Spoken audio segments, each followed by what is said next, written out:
Assalamualaikum warahmatullahi wabarakatuh. Pada pertemuan kali ini kita masuk ke pembahasan kita yang terbaru, yaitu terkait dengan flowchart atau yang namanya diagram alir.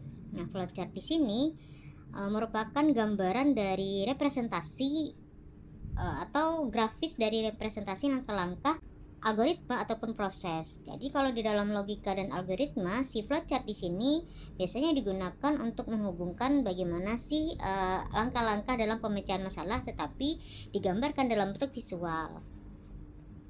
Kalau di dalam kalau di dalam diagram alur tersebut, beberapa penggambaran visual digambarkan menggunakan simbol-simbol. Jadi kurang lebih ada beberapa simbol yang digunakan di dalam diagram alur. Yang pertama, simbolnya berupa oval. Oval di sini simbol yang digunakan untuk terminal, yaitu berupa keterangan start atau mulai, kemudian keterangan end atau selesai. Jadi kalau dalam suatu logika, susunan logika yang teman-teman nanti gambarkan dalam bentuk visual, kurang lebih di dalam susunan flowchart tersebut teman-teman akan menggunakan dua buah simbol untuk terminal. Yang pertama ketika dia start atau mulai program, kemudian yang kedua yaitu ketika dia end atau selesai program tersebut. Lalu simbol yang kedua yang digunakan adalah input atau output. Jadi di sini input atau output tersebut menggambarkan bagaimana menerima inputan dan juga memberikan output di dalam program. Kemudian yang berikutnya adalah proses, yang dimana proses tersebut lebih kepada penjelasannya terkait dengan operasi. Misalkan nanti teman-teman akan menggambarkan bagaimana sih caranya menghitung luas segitiga. Maka kalau luas segitiga nanti akan ada di dalam prosesnya pencarian luas segitiga. Dan di situ kita akan menggunakan yang namanya simbol proses berbentuk persegi panjang. Kemudian nanti teman-teman juga akan menggunakan atau di dalam diagram alur tersebut juga menggunakan decision, yaitu kotak putusan. Ini lebih ke penyeleksian yang dimana nanti dia akan bercabang tersebut dia akan merujuk kepada ya dan juga tidak untuk meneruskan program selanjutnya. Nah, percabangan di sini menggunakan belah ketupat yang dimana nanti dia akan menentukan arah atau percabangan dengan seperti tadi yang saya jelaskan, bahwa dia menggunakan aturan boolean yaitu true or false atau benar ataupun salah. Lalu berikutnya ada subroutine yang dimana ini menjalankan proses bagian subprogram atau prosedur. Kemudian ada yang namanya on page atau connector juga. Lalu ini adalah flow line yang paling banyak mungkin nanti akan digunakan, yang dimana nanti misalkan bagaimana sih arus atau arah instruksi yang dijalankan dari start program ke bagian input, dari input ke bagian proses, dari proses kalau misalkan ada penyeleksian ke bagian penyeleksian, kemudian dari penyeleksian kalau dia akan teruskan ke output, lalu ke bagian akhir program. Itu kita menggunakan arusnya seperti panah atas bawah dan juga panah kiri kanan. Lalu berikutnya kita menggunakan off page connector yang dimana di sini simbol tersebut teman-teman gunakan ketika dalam penggambaran flowchart teman-teman lebih dari satu halaman. Misalkan teman-teman ingin menggambarkan flowchart lebih dari satu halaman atau lebih kompleks ya program yang digambarkan, ternyata tidak cukup untuk satu halaman, teman-teman menggunakan yang namanya off page connector. Jadi off page connector ini adalah simbol yang digunakan untuk menghubungkan flowchart yang terputus dari halaman sebelumnya ke halaman berikutnya. Lalu berikutnya ada yang namanya preparation yang dimana digunakan untuk pemberian harga awal. Jadi kurang lebih ada beberapa flowchart atau ada beberapa simbol yang digunakan pada flowchart pada pertemuan kita hari ini. Nah, pada dasarnya untuk suatu program komputer tersebut terdiri dari yang pertama itu adalah kita melakukan pembacaan atau pemasukan data ke dalam komputer. Jadi kita inputkan terlebih dahulu data-data apa saja yang dibutuhkan di dalam program tersebut. Lalu kalau sudah, maka dia akan melakukan komputasi atau perhitungan. terhadap data-data yang teman-teman masukkan sebelumnya. Kalau sudah, maka dia akan mengeluarkan data-data tersebut berupa cetak atau menampilkan hasil. Misalkan bagaimana? Kita misalkan akan membuat suatu program perhitungan luas segitiga. Kita mungkin akan membuat program sederhana perhitungan luas persegi panjang. Kalau luas persegi panjang itu sama dengan panjang kali lebar. Nah, kalau misalkan kita mencoba membuat diagram alir untuk program tersebut, maka langkah pertama adalah kita tentukan terlebih dahulu pemasukan datanya. Untuk mencari luas segitiga, kita perlu yang namanya berapa panjang dan juga berapa lebar untuk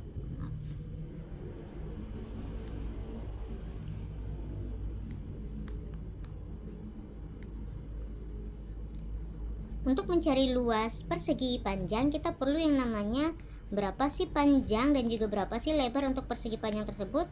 Maka panjang dan lebar di sini itu merupakan masukan. Jadi kita butuh nilai atau value untuk panjang, kita butuh value untuk lebar. Lalu berikutnya apa? Kita lakukan yang namanya komputasi perhitungan. Komputasi perhitungan di sini bagaimana sih untuk mencari luas persegi panjang? Berarti kalau tadi kita punya inputannya ada dua, panjang dan juga lebar, maka untuk mencari luas persegi panjang tersebut kita kalikan mereka. Berarti panjang dikali dengan lebar. Lalu berikutnya kita tentukan bagaimana apa yang akan kita cetak atau kita keluarkan terhadap hasil proses program tersebut. Kalau tadi kita butuh yang namanya panjang dan juga lebar, kemudian untuk perhitungan kita kalikan panjang dan juga lebar, untuk mencetak hasilnya berupa luas. Jadi yang kita cari adalah luas persegi panjang, yang dimana inputnya adalah PL, kemudian prosesnya adalah P dikali L, dan output yang kita inginkan adalah luas untuk persegi panjang tersebut. Jadi kurang lebih untuk diagram alir program tersebut seperti 3 langkah yang tadi kita bahas.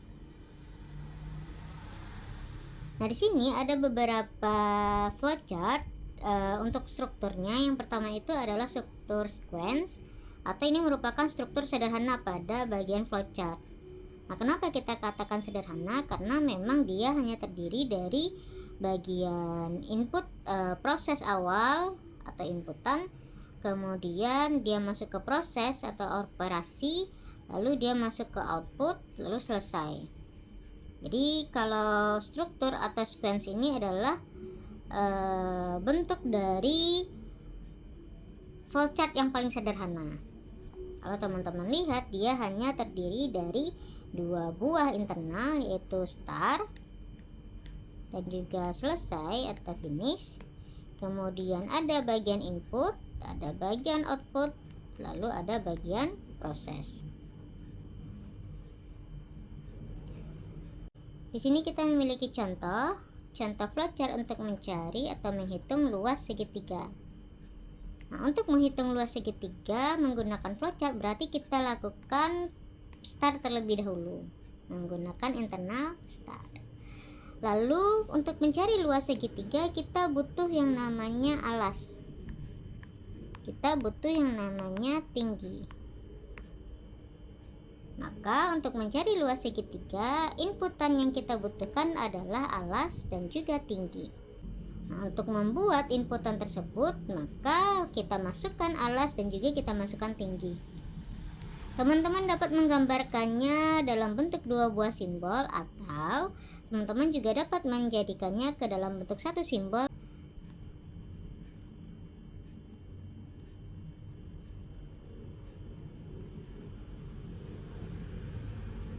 Jadi teman-teman dapat menggabungkannya menjadi 1, atau dapat teman-teman pisah satu persatu berdasarkan jumlah inputan. Tapi kalau misalkan dipisah satu persatu berdasarkan jumlah inputan, bayangkan berapa dalam satu penyelesaian program teman-teman membutuhkan lebih dari 5 inputan, berarti akan ada 5 gambar penggunaan untuk inputan di dalam flowchart. Jadi itu pasti akan memakan ruang dalam penggambaran visualnya. Sebaiknya digabungkan menjadi satu seperti contoh saya yang di paling kanan. Lalu kalau untuk menghitung luas segitiga, kita menggunakan rumus yang namanya alas, kemudian kali tinggi, kita bagi dengan 2. Maka alas kali tinggi kita bagi dengan 2 ini merupakan proses. Teman-teman masukkan dia ke dalam flowchart menggunakan persegi panjang, kemudian dituliskan rumusnya alas dikali dengan tinggi bagi 2. Teman-teman juga boleh memasukkan luas sama dengan atau cukup rumusnya saja. Jadi boleh tanpa keterangan luas atau boleh rumusnya saja, atau teman-teman juga boleh memasukkannya dengan sama penggunaan dari luas itu sendiri. Lalu setelah itu kita sudah masukkan inputan yang kita perlukan, kita juga sudah lakukan operasi prosesnya. Maka kalau misalkan proses teman-teman hanya satu langkah, cukup satu saja, tapi kalau 2 silakan ditambah menjadi proses berikutnya. Tapi karena untuk mencari luas segitiga kita hanya melakukan proses operasi satu langkah saja, maka setelah itu kita langsung cetak output yang kita inginkan. Karena tujuan kita tadi adalah mencari luas segitiga, secara otomatis output yang kita perlukan adalah luas. Jadi cetak luas. Program sederhana untuk mencari atau menghitung luas segitiga dan output yang kita perlukan sudah dapat, maka kita stop program tersebut dengan menggunakan simbol stop atau simbol oval stop. Jadi kurang lebih ini adalah gambaran sederhana untuk flowchart struktur sequence di mana kita dapat menghitung luas segitiga. Nah, lanjutannya di sini ada algoritma sequence 1. Kalau teman-teman lihat di sini kita punya deklarasi inputan.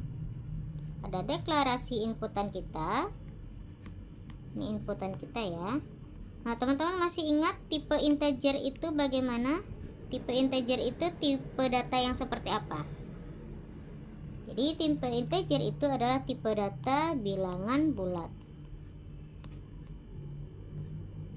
Bilangan bulat yang seperti apa? 1, 2, 5, minus 100 atau 20 atau seterusnya. Kita di sini mempunyai kita mempunyai satu tipe data dengan 2 variabel. Variabel kita yang pertama yaitu A, variabel kita yang kedua yaitu B, yang dimana dia merupakan tipe data integer. Jadi mereka berdua adalah tipe data integer. Lalu di sini ada deskripsi operasi yang diperlukan. Yang pertama, kalau teman-teman lihat, kita mempunyai inputan A dengan nilai 10. Jadi A mempunyai inputan dengan nilai 10 atau value-nya adalah 10. Nah, setelah itu kita mempunyai output A berikutnya yang baru. Jadi output A yang baru dengan cara atau hasil dari output A yang baru dengan bentuk perkalian antara 2 dikali dengan A yang lama. A yang lama tadi berapa? Yaitu 10. Berarti A yang baru di sini hasilnya diproses dari 2 dikali A yang lama, yaitu 2 dikali 10. 2 dikali 10 atau 2 dikali A yang lama. Lalu proses berikutnya kita menentukan nilai B di sini. Nilai B tersebut berdasarkan nilai A yang baru. Kenapa nilai A yang baru? Karena A yang barulah proses yang terakhir terjadi. Jadi proses yang terakhir terjadi pada operasi algoritma ini adalah A yang baru. Nah, sehingga di sini nilai B tersebut sama dengan nilai A yang baru. Kemudian dia meminta kita untuk mencetak nilai B. Nah, kalau dia meminta kita mencetak nilai B, berapa kira-kira output untuk nilai B tersebut? Output untuk nilai B tersebut adalah hasil perkalian dari 2 kali A yang lama. Jadi yang pertama, kalau teman-teman lihat, nah, pada langkah pertama di sini, ini adalah variabel A. Dia diberikan nilai 10. Lalu pada langkah kedua, variabel A baru atau variabel A menjadi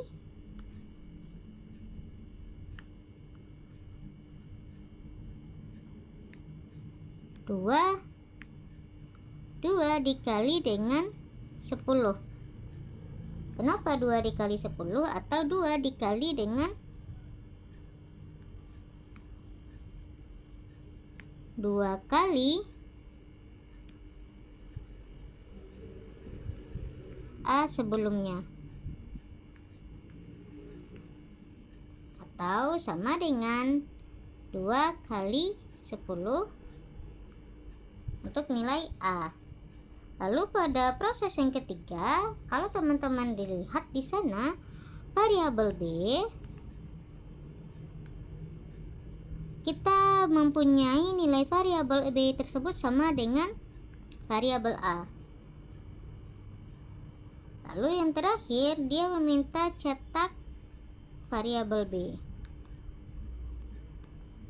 yang dimana variabel A yang terakhir di sini adalah hasil perkalian 2 dikali 10 sama dengan 20. Maka variabel B dia juga akan memiliki nilai 20.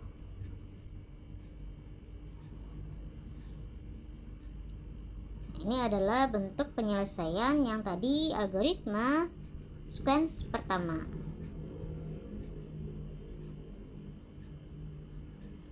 Nah, berikutnya di sini ada algoritma sequence kedua. Kalau teman-teman lihat, hampir sama seperti yang pertama ya, cuman ada sedikit perbedaan. Perbedaannya terletak pada bagian proses yang kedua. Kita lihat terlebih dahulu, A dan B sama-sama tipe datanya adalah integer. Yang pertama, A diberikan nilainya 10. Variabel A nilainya sama dengan 10. Pada langkah berikutnya, nilai B itu sama dengan A. Berarti variabel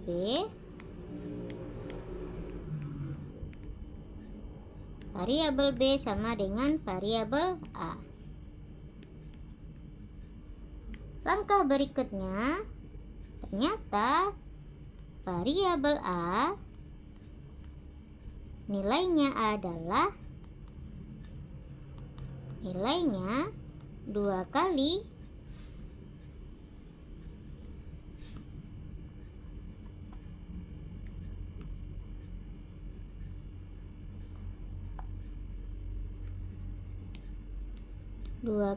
variabel A, atau dia sama dengan nilai variabel A yang baru adalah 2 dikali A, atau A sama dengan 2 dikali 10. Kenapa 10?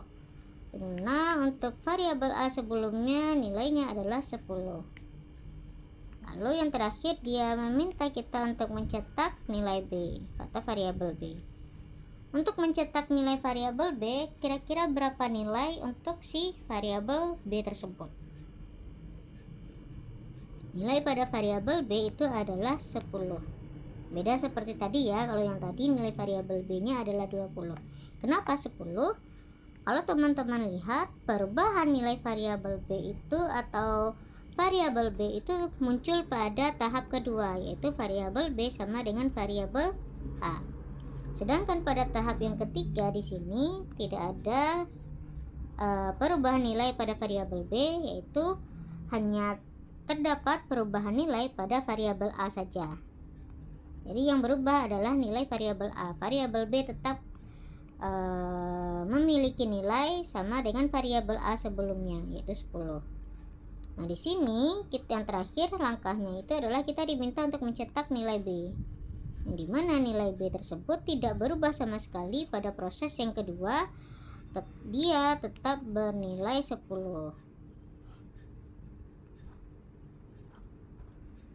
Ini adalah penjelasannya. Jadi berbeda antara langkah sequence pertama dengan kedua. Perbedaan tersebut berada pada urutan langkah yang kedua. Nah, perbedaan urutan langkah saja itu menghasilkan output yang berbeda juga. Jadi, algoritma di sini untuk sequence 1 dan juga sequence 2 itu urutan langkah-langkahnya tersebut menentukan output masing-masing berbeda-beda. Kalau teman-teman lihat sequence di sini langkah-langkahnya itu tidak terlalu sulit, yang benar-benar hanya langkah-langkah biasa saja atau yang paling sederhana. Nah, di sini kita memiliki tabel penyimpanan sama seperti yang tadi ya, hanya dalam berbentuk tabel. Kalau sekarang yang pertama itu adalah kita memiliki nilai A sama dengan 10. Di sini A sama dengan 10. Kemudian A berubah nilainya, yaitu 2 kali dari nilai A sebelumnya. Kalau tadi nilai A adalah 10, maka di sini 2 dikali 10 sama dengan 20. Lalu pada proses berikutnya nilai B tersebut sama dengan nilai A yang terakhir. Nilai A yang terakhir kita itu adalah 20, maka nilai B juga sama, yaitu 20. Kemudian kita diminta untuk mencetak nilai B, yaitu sebesar 20. Kenapa? Karena nilai B tadi adalah 20. Untuk sequence yang kedua, kita ditentukan pada bagian awal, yaitu nilai A berupa 10. Kemudian nilai A berikutnya itu berubah 2 kali nilai A sebelumnya. Berarti di sini adalah ini sedikitnya sepertinya ada perbedaan angka, beda dengan yang tadi ya. Saya perbaiki terlebih dahulu.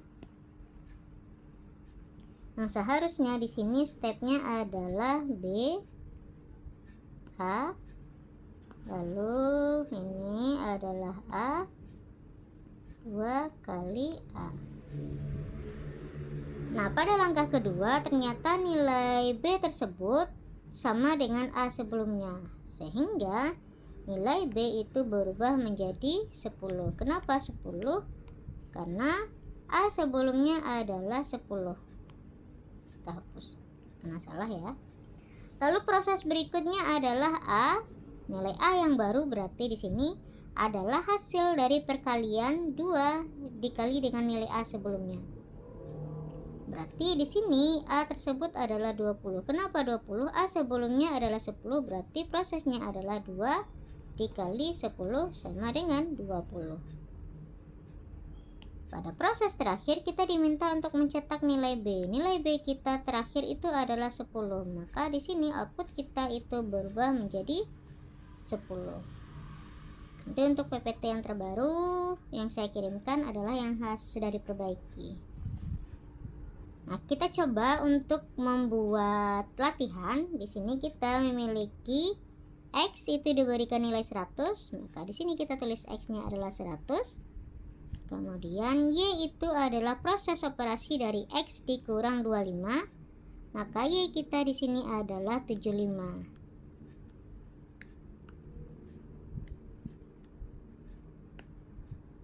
Kemudian kita memiliki proses berikutnya yaitu Z. Z adalah hasil pembagian dari Y dibagi 5. Y kita adalah 75, 75 dibagi dengan 5, hasilnya adalah 25. Hasilnya adalah 3. Dibagi 5 ya. Hasilnya adalah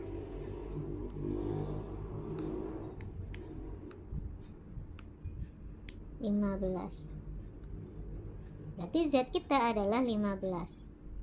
Lalu yang terakhir ternyata di sini nilai X yang baru adalah proses dari X yang lama dibagi Z ditambah 5. Berarti ini prosesnya adalah X yang lama kita adalah 100 dibagi dengan Z kita yang terbaru itu adalah 15 ditambah dengan 5. Berarti 100 dibagi 20 sama dengan 5. Ternyata kita diminta untuk mencetak berapa sih X, berapa Y, dan juga berapa Z. Maka di sini kita cetak X yang terbaru adalah 5. Kemudian kita cetak Y yaitu adalah 7. 5. Kita cetak Z yaitu adalah 15. Berarti kita memiliki 3 output. Output kita yang pertama yaitu 5, output kita yang kedua yaitu 75, output kita yang ketiga yaitu 15. Jadi kalau tadi proses pada sequence 1 dan juga sequence 2 di bagian penjelasan sebelumnya teman-teman kurang paham, teman-teman dapat menggunakan yang namanya tabel penyimpanan di sini.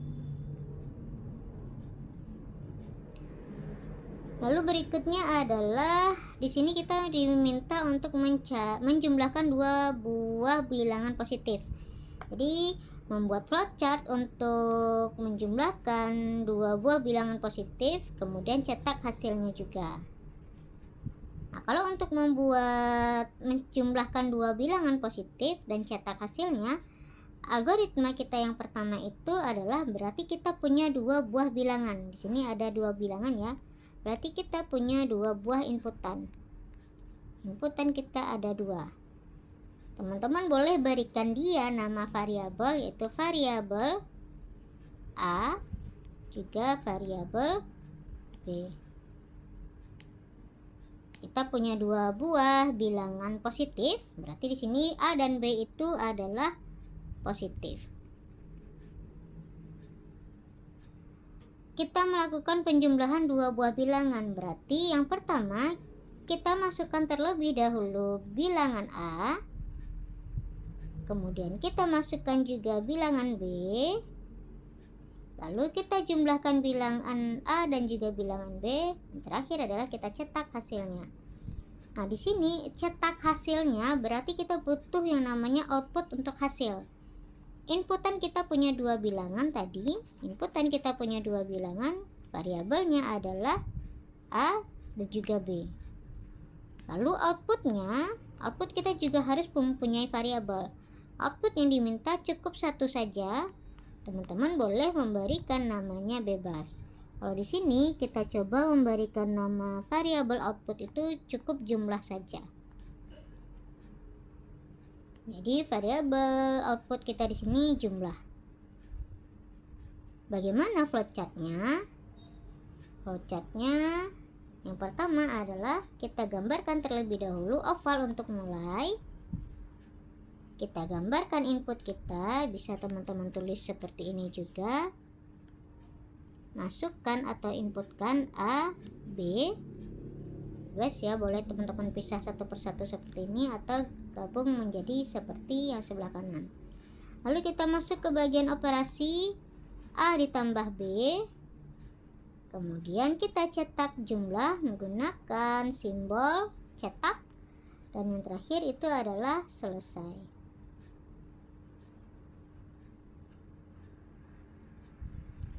Nah, kalau tadi kita membahas yang namanya struktur sederhana atau sequence, sekarang kita masuk ke struktur branching. Struktur branching ini adalah struktur yang menggunakan pemilihan atau adanya penyeleksian. Tadi untuk penyeleksian itu kita menggunakan kondisi 2 ya, true dan juga false. Nah, bagaimana bentuk gambarannya? Gambarannya seperti posisi di sini. Ini adalah untuk bagian branching. Branching itu posisinya ada di bagian belah ketupat, di mana kondisi yang di kanan adalah tidak, yang di bawah adalah iya.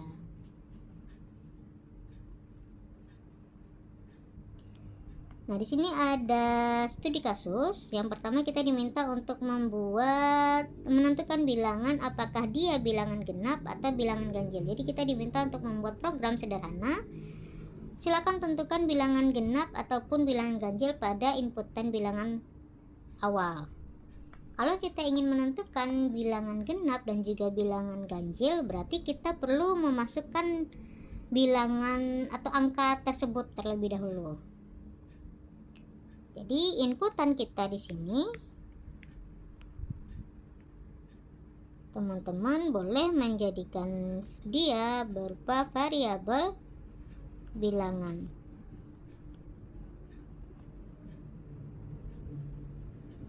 Nah, variabel bilangan ini berupa inputan. Prosesnya bagaimana? Ini adalah variabel bilangan. Prosesnya adalah untuk menentukan dia genap atau ganjil. Kalau genap itu adalah angka yang dimana ketika kita bagi dia dengan 2, hasilnya adalah 0. Jadi apapun angkanya ketika kita bagi dia dengan 2, itu hasilnya adalah 0. Kita dapat pastikan dia merupakan bilangan genap. Kalau bilangan ganjil yang bagaimana? Ketika kita bagi dia dengan 2, dia tidak menghasilkan atau dia tidak habis dibagi, atau dia menyisakan 1. Jadi bilangan genap itu ketika dibagi dia habis atau menyisakan 0. Kemudian kalau bilangan ganjil dibagi 2, dia tidak habis atau menyisakan 1. Jadi operasinya bagaimana? Kita bagi bilangan tersebut dengan angka 2. Nah, penyeleksiannya posisinya di mana? Posisinya itu adalah ketika sisa pembagian teman-teman tersebut adalah 0, maka dia merupakan bilangan genap. Tapi kalau sisa pembagiannya itu adalah 1, maka dia dikatakan bilangan ganjil. Kita tuliskan postcode-nya terlebih dahulu. Read bilangan adalah inputan ya. Lalu kalau menggunakan penyeleksian itu adalah kondisi if. Jadi penyeleksian itu adalah kondisi if. Di sini jika bilangan dia genap dan habis dibagi 2, maka dia dikategorikan genap. Kalau dia tidak habis dibagi 2, maka dia ganjil. Bentuk flowchartnya seperti slide berikut. Kita tentukan terlebih dahulu kondisi mulai. Lalu berikutnya adalah kita masukkan bilangan bulat. Setelah itu pada bagian operasi bilangan tersebut kita bagi dengan 2, yang dimana sisa baginya tersebut berupa mod. Mod ini adalah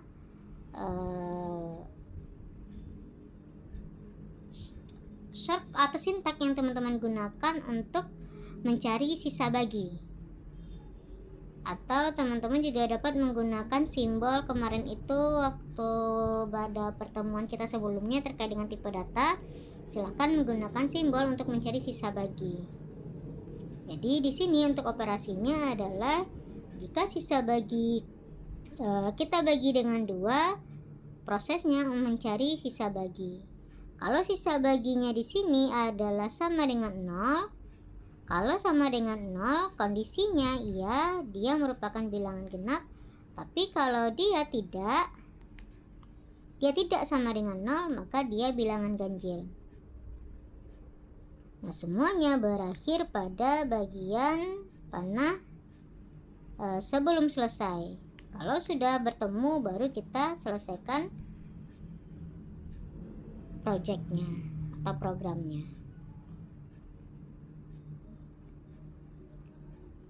Nah, yang terakhir itu adalah looping. Looping di sini adalah struktur yang dimana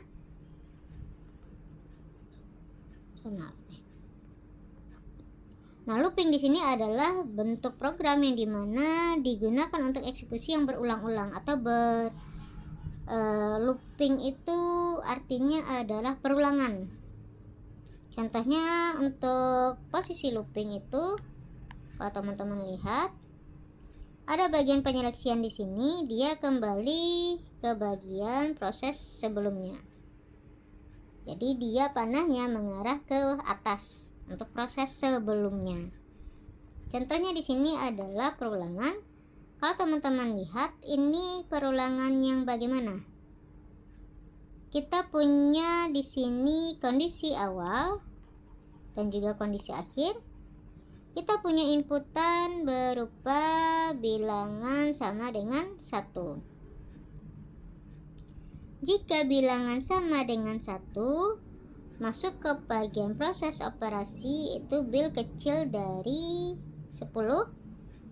Kalau bilangan 1 tersebut dia kecil dari 10, maka teman-teman pergi ke bagian kondisi ya. 1 kecil dari 10 ya, berarti kita masuk ke kondisi ya. Kalau iya, berarti kita cetak terlebih dahulu. Berarti nanti di bagian output, yang muncul pada bagian output, angka pertama atau bagian cetaknya, angka pertama kita adalah 1. Kenapa 1? Karena tadi bagian awal kita menentukan bilangan kita adalah 1. Kalau dia kecil, maka kita langsung cetak bilangan tersebut. Jadi awal cetak angka bilangan kita adalah angka 1. Nah, setelah mencetak 1, ternyata kita mempunyai proses berikutnya adalah bilangan yang baru sama dengan bilangan yang lama ditambah dengan 1. Bilangan yang lama kita adalah 1 ditambah dengan 1, berarti bilangan kita yang berikutnya di sini, kalau sebelumnya dia adalah 1, bilangan kita berikutnya di sini menjadi 2. Nah, 1 ditambah 1, 2 ya. Lalu kita cek kembali apakah si 2 ini merupakan kecil dari 10. Ya, kalau 2 berarti kecil dari 10. Kalau iya, berarti kita cetak kembali. Kita cetak 2. Kalau kita cetak 2, berarti output kita bertambah 1 lagi, yaitu angka 2. Setelah itu kita masuk ke proses berikutnya, yaitu bilangan yang baru sama dengan bilangan yang lama ditambah 1. Bilangan yang lama kita adalah 2 ditambah 1, bilangan kita berubah menjadi 3. Kemudian 3 dicetak lagi. Sebelum kita masuk ke proses pencetakan, kita lihat terlebih dahulu apakah 3 tersebut kecil dari 10. Kalau 3 kecil dari 10, kita cetak kembali angka 3. Berarti output kita bertambah 1 lagi, yaitu angka 3. Masuk ke proses berikutnya, 3 ditambah 1 di sini menjadi 4. 4 dicek kembali apakah dia kecil dari 10. Kalau kecil, kita cetak lagi, maka di sini menjadi 4. Kemudian 4 ditambah 1, inputan kita berubah menjadi 5. Apakah 5 kecil dari 10? Kalau iya, kita cetak kembali, maka output kita ditambah 1 lagi, yaitu angka 5. Kemudian 5 ditambah 1 sama dengan 6. Kemudian 6 kita cek lagi apakah dia kecil dari 10. Kalau iya, kita cetak kembali. Di sini 6. Kemudian masuk lagi 6 ditambah 1. Inputan kita berubah menjadi 7. 7 dia mencek kembali apakah 7 kecil dari 10. Kalau iya, kita cetak. Di sini bertambah 7. 7 ditambah 1.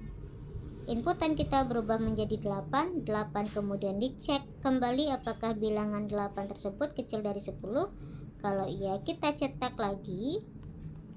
Muncul lagi di bagian cetak angka kita menjadi 8, bertambah lagi. Kemudian 8 ditambah 1 menjadi 9. 9 kecil dari 10. Kalau iya, kita cetak kembali angka 9. Lalu masuk ke operasi bilangan yang baru sama dengan bilangan yang lama ditambah 1. Bilangan yang lama kita adalah 9 ditambah 1 sama dengan 10 inputan yang terakhir kita. Inputan kita yang berikutnya adalah 10. Kita cek kembali apakah 10 tersebut kecil dari 10. Ternyata 10 itu tidak kecil dari 10. Jadi bilangan yang baru kita 10 di sini tidak kecil dari 10. Kalau dia tidak, maka kita beralih ke operasi berikutnya, yaitu terhenti. Lalu kalau misalkan kita sudah terhenti, berapa cetak output yang kita hasilkan? Output yang kita hasilkan pada bagian cetak itu adalah angka 1 sampai dengan angka 9. Itu adalah output yang dihasilkan pada bagian cetak untuk program yang teman-teman lihat pada flowchart di dalam. Nah, berikutnya kita juga punya contoh di sini menentukan bilangan terbesar dari 3 bilangan yang diinputkan. Kalau ditanya bilangan terbesar dari 3 bilangan yang diinputkan, berarti kita mempunyai inputannya ada 3. Teman-teman tentukan terlebih dahulu bilangan inputan pertama, bilangan inputan kedua, bilangan inputan ketiga. Kita diminta untuk melihat mana yang terbesar dari 3 bilangan tersebut. Kalau untuk melihat mana yang terbesar, berarti kita akan coba membandingkan bilangan 1 dengan bilangan 2, bilangan 1 dengan bilangan 3, bilangan 2 dengan bilangan 3, bilangan 2 dengan bilangan 1. Jadi kita coba bandingkan semua bilangan tersebut untuk melihat mana yang terbesar dari ketiga bilangan tersebut. Yang pertama berarti kita coba bandingkan bilangan 1 dengan bilangan 2, bilangan 1 dengan bilangan 3. Jadi kita punya bilangan 1, bilangan 2, dan juga bilangan 3. Kita coba bandingkan 1 dengan 2, kemudian 1 dengan 3. Lalu berikutnya kita coba bandingkan bilangan 2 dengan bilangan 1, bilangan 2 dengan bilangan 3. Berarti bilangan 2 dengan bilangan 1, bilangan 2 dengan bilangan 3. Nah, kalau misalkan teman-teman sudah lakukan operasi tersebut, kita cetak bilangan ketiga adalah bilangan terbesar.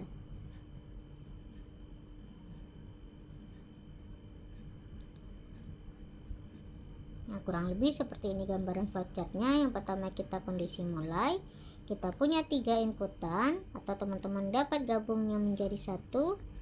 Inputkan B1, B2, B3. Lalu masuk ke operasi penyeleksian. Yang pertama yaitu B1 besar dari B2 dan B1 besar dari B3. Kalau kondisinya misalkan benar, maka kita cetak bilangan yang terbesarnya adalah 1. Jadi ketika kita bandingkan bilangan 1 dengan bilangan 2, bilangan 1 dengan bilangan 3, ternyata bilangan 1 di sini adalah besar, maka kita langsung cetak. Kalau tidak, berarti kita coba lagi cek kembali. Kita coba cek bilangan 2 dengan bilangan 1, bilangan 2 dengan bilangan 1, bilangan 2 dengan bilangan 3. Ini bilangan 2 ya.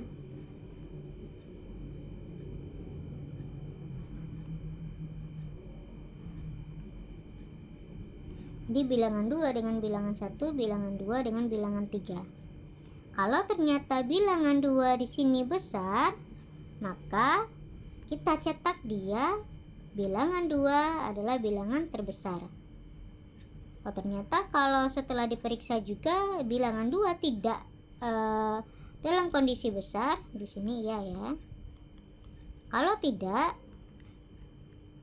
maka kita secara otomatis berarti yang terbesar adalah bilangan yang ketiga tanpa harus kita lakukan penyeleksian terlebih dahulu. Kenapa? Karena yang tersisa yang belum kita bandingkan adalah bilangan 3. Kalau misalkan bilangan 1 dengan bilangan 2 sudah kita bandingkan masing-masingnya dengan beberapa bilangan, ternyata tidak besar, maka yang secara otomatis angka terbesar yaitu bilangan yang ketiga. Kalau sudah, maka kita akhiri program kita pada bagian selesai.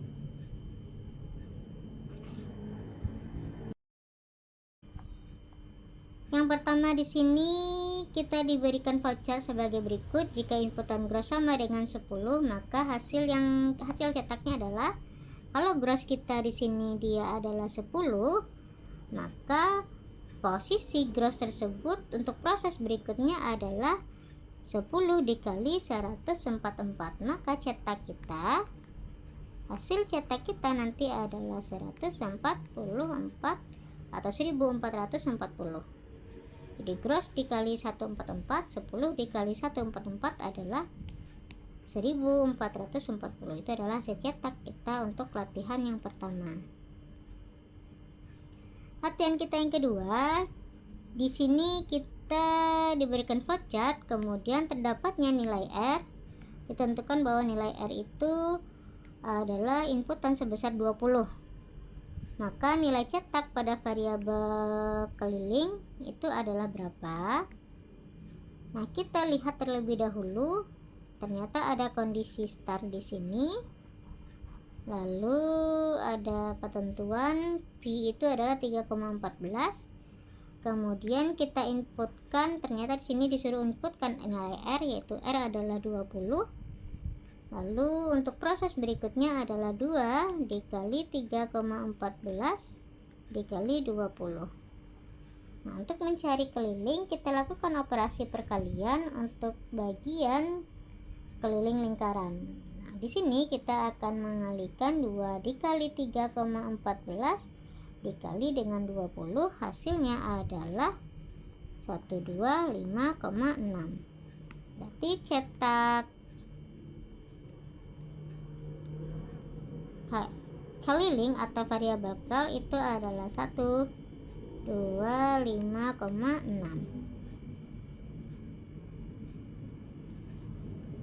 Yang ketiga, kita mempunyai flowchart. Hasil cetak pada bilangan tersebut adalah, berapa sih hasil cetak bil tersebut? Ini adalah perulangan ya, sama seperti contoh kita yang tadi. Ternyata kita ditentukan bilangan awal kita adalah 10. Bilangan awal adalah 10. Kemudian kita disuruh melihat apakah bilangan awal kita 10 tersebut kecil dari 12. Maaf, 0 ya, kecil dari 12. Kalau 0 berarti memang kecil dari 12. Kita ke kondisi iya. Kalau kita ke kondisi iya, kita jumlahkan terlebih dahulu 0 tersebut dengan 4.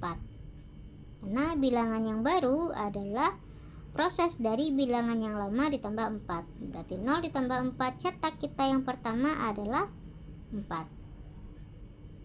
Setelah itu kita kembali ke atas, bilangan kita berubah dari 0, dia menjadi 4. Kemudian kita cek kembali apakah 4 tersebut kecil dari 12, kondisinya adalah iya. Kemudian kita lakukan operasi berikutnya, 4 ditambah 4. Kemudian kita cetak bilangan yang berikutnya adalah 8. 4 ditambah 4 adalah 8. Kita cek kembali 8 tadi apakah kecil dari 12, ternyata masih iya. Maka 8 ditambah 4 kita cetak adalah 12. Bilangan yang berikutnya kita cek adalah 12. Ternyata ketika kita cek bilangan 12 tersebut tidak kecil dari 12. Kalau dia tidak, maka kita langsung akhiri proses operasi pada program kita pada kondisi N, kita selesai. Nah, kalau begitu berapa hasil cetaknya? Hasil cetaknya adalah 4, 8, dan 12. Jadi hasil cetak pada bagian bilangan tersebut adalah 4, 8, dan juga 12. Latihan kita yang keempat, di sini kita diminta untuk mengecek nilai awal kita adalah 80. Lalu kita melihat apakah 80 tersebut nilainya kecil dari 70. Padahal kalau untuk 80 tersebut nilainya, di sini kita melihat apakah nilai 80 tersebut besar dari 70. 80 besar dari 70, kondisinya adalah iya. Kalau iya berarti kita langsung cetak keterangan Anda lulus. Maka kalau ditanya tadi berapa keterangan cetaknya, di bagian cetak keterangannya adalah Anda lulus. Karena kondisi kita tadi benar ya, bahwa nilai 80 tersebut besar dari 70. Lalu latihan kita yang kelima, di sini diberikan flowchart, kemudian silakan tentukan variabel cetak pada bilangan. Bilangan kita yang pertama adalah 1. Ini tadi sama seperti latihan kita yang tadi ya, pada bagian awal contohnya. Bilangan kita adalah 1. 1 itu ternyata kecil dari 10. Kondisinya iya, kita cetak angka 1 terlebih dahulu. Kemudian 1 ditambah 1 sama dengan 2. Berarti kalau di sini tadi 1, angka kita berikutnya adalah 2. 2 kecil dari 10, kondisinya iya. Kita cetak 2. 2 ditambah 1 sama dengan 3. 3 kecil dari 10, ya, kita cetak 3. 3 tambah 1 sama dengan 4. 4 kecil dari 10 kita cetak 4. 4 tambah 1 sama dengan 5. 5 kecil dari 10 kita cetak 5. 5 tambah 1 sama dengan 6. 6 juga kecil dari 10 kita cetak 6. 6 tambah 1 sama dengan 7. 7 juga kecil dari 10 kita cetak 7. 7 tambah 1 sama dengan 8. 8 juga kecil dari 10 kita cetak 8. 8 tambah 1 sama dengan 9. 9 juga kecil dari 10 kita cetak 9. 9 tambah 1 sama dengan 10. Kita cetak 10. Ternyata setelah dicek 10 tersebut tidak kecil dari 10. Berarti itu kita masuk ke kondisi tidak. Kalau kita tidak masuk ke dalam kondisi tidak, kita langsung stop bagian program kita.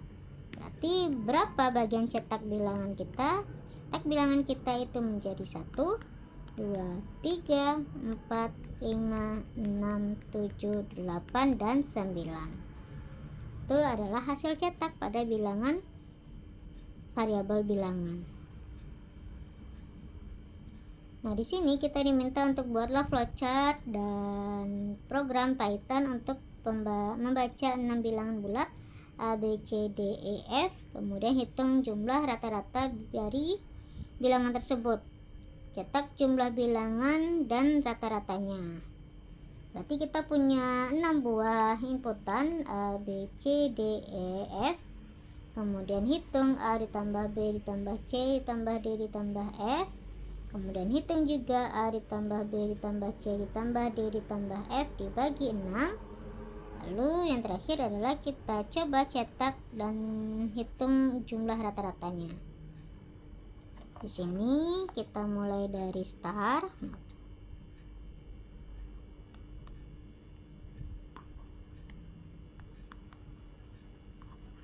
Kemudian kita masuk ke bagian inputan kita. Input A, B, C,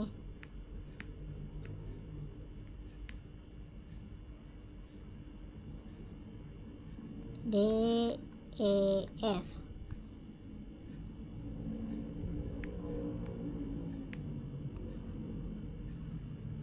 Lalu kita masuk ke bagian operasi. Jumlah sama dengan A ditambah B ditambah C ditambah D ditambah E ditambah F.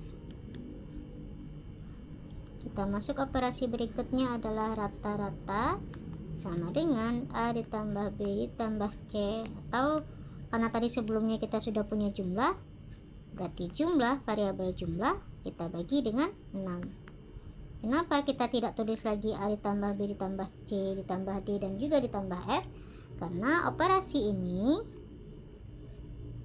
penjumlahan ini sudah ada variabelnya, yaitu variabel jumlah. Jadi teman-teman cukup panggil saja variabel jumlahnya dibagi 6. Jika sudah, maka kita cetak jumlah dan rata-rata. Jika sudah, maka selesai. Itu adalah bentuk dari flowchart untuk latihan kita yang ke-6. Nah, silakan nanti teman-teman coba selesaikan tugas mandiri dan latihan soal yang ada pada slide berikutnya. Baiklah, pertemuan kita sampai di sini terkait dengan flowchart. Saya akhiri. Wassalamualaikum warahmatullahi wabarakatuh.